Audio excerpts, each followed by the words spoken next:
Hello guys! So in this video we will talk about the nervous systems. So without a further ado, let's get into it. Learning objective.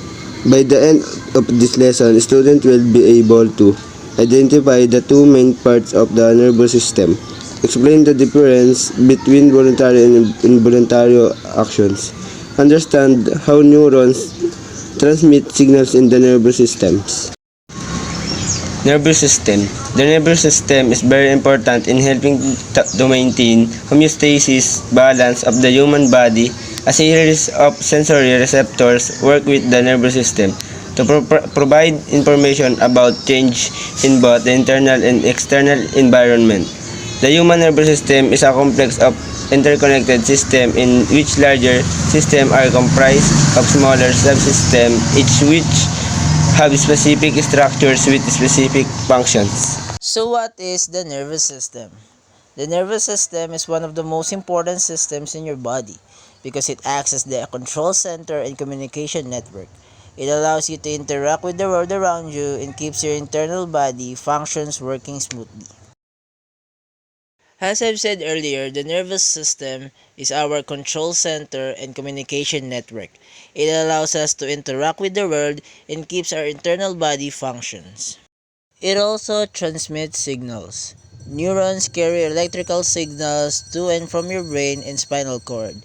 These signals tell your muscles to move and let your brain know when you feel something like hot or cold and keep all your organs running properly.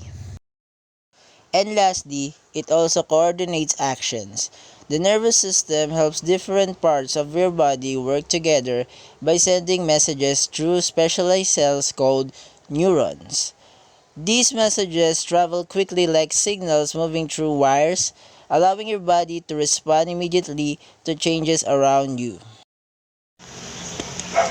Neurons are the basic elements of the nervous system, and there are different types of neurons: cell body, dendrites, axon, and impulse transmission. The first one is the cell body. It is the main processing center of the cell. The second one is dendrites. This is a thin branching extensions of the cell body that conduct nerve impulses toward the cell body. The third one is axon, a single branch in most neurons which conducts nerve impulses away from the cell body. Myelin sheath and neurolemma are coverings.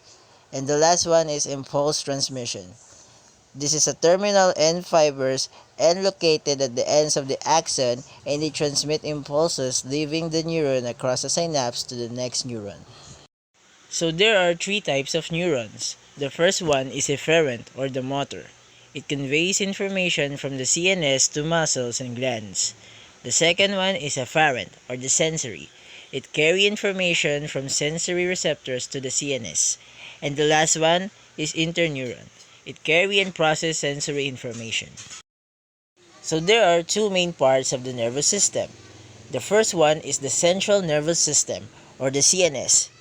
It is like the command center of the body. It processes information and controls all the activities in your body, both voluntary like moving your hand and involuntary like breathing. The CNS is made up of two main parts, the brain and the spinal cord.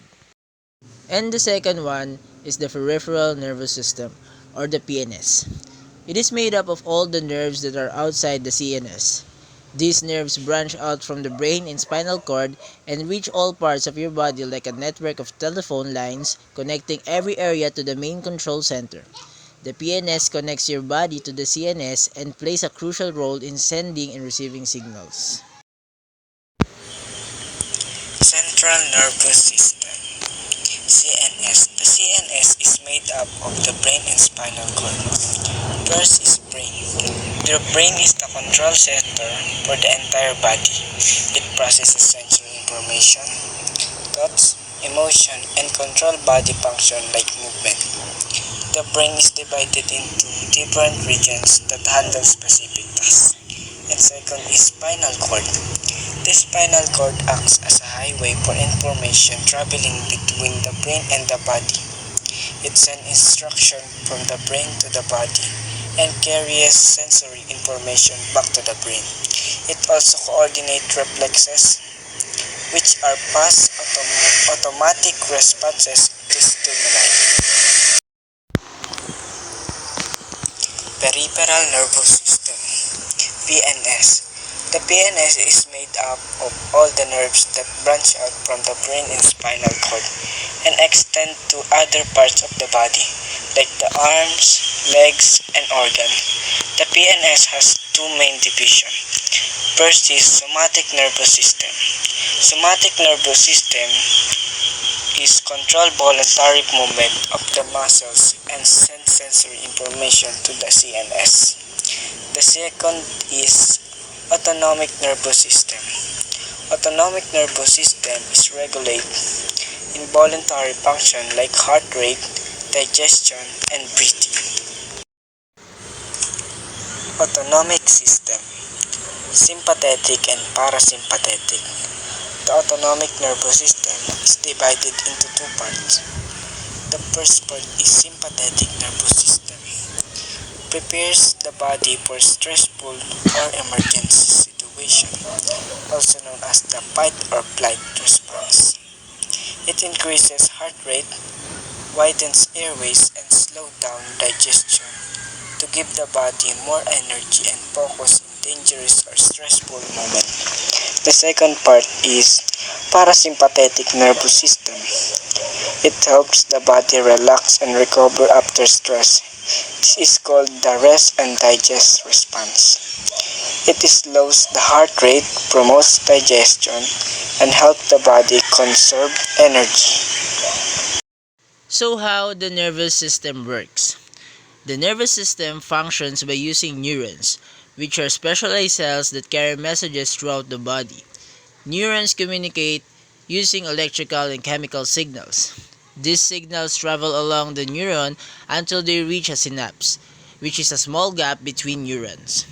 When the signal reaches the synapse, neurotransmitters or chemical messengers are released to carry the signal across the gap to the next neuron or muscle, allowing communication to continue. So there are also key functions of the nervous system. The first one is the sensory input. The nervous system collects information from the external environment through sensory receptors, for example, your skin, eyes, and ears. And one of the best example scenario is when you touch something hot, sensory nerves send a signal to the brain. The second one is integration. The brain processes and interprets the sensory information to make decisions about how to respond. For instance, if the brain detects that something is hot, it will decide to move your hand away. And the third one is the motor output. The nervous system sends signals to muscles or glands to make the body respond. For example, after touching something hot, your brain sends a signal to your hand muscles to pull away. So students, we've reached the summary and importance of the nervous system, so please take notes of the important details about the nervous system. The nervous system is essential for coordinating everything the body does, from thinking, feeling, to moving and reacting. It keeps the body in balance or in homeostasis by controlling both voluntary actions like moving your muscles and involuntary functions like breathing or digesting food.